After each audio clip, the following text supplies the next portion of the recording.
Hello welders. Today we're going to be talking about some of the settings that you might encounter when using the weave function of the ESAB Cobot. So we have 4 settings. First is the weave pattern, second is the weave frequency, third is the dwell time, and fourth is the pattern offset. So we have 2 patterns. We have a triangle pattern and a whip stitch pattern. The triangle pattern, as it sounds, is a triangle with one triangle above the horizontal axis of the weld and one triangle below the horizontal axis of the weld. And then our whip stitch pattern is sort of like stick welding, like you're trying to achieve that stack of dimes look. You're going back and forth as you progress along the horizontal axis of the weld. Next is our frequency.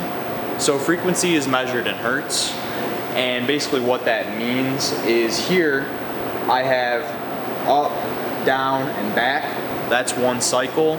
And then I have up, down, and back. That's another cycle. So that's 2 cycles in 1 second here. And then here I have that pattern 3 times.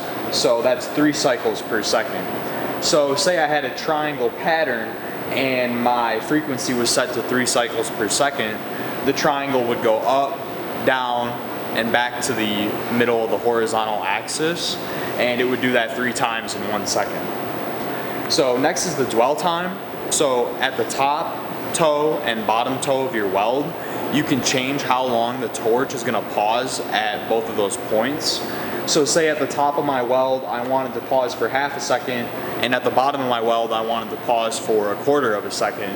You can do that. You can do that with the ESAB Cobot. And here I have my pattern offset. So above and below the horizontal axis of the weld, I can change the distance. So I can go 4 millimeters above the horizontal axis and 1 millimeter below. So those are all the settings that can be used with the weave function. If you have any questions about how to actually change these settings, we have another video on that. Thank you so much for your time, and remember, keep it simple. Cobot.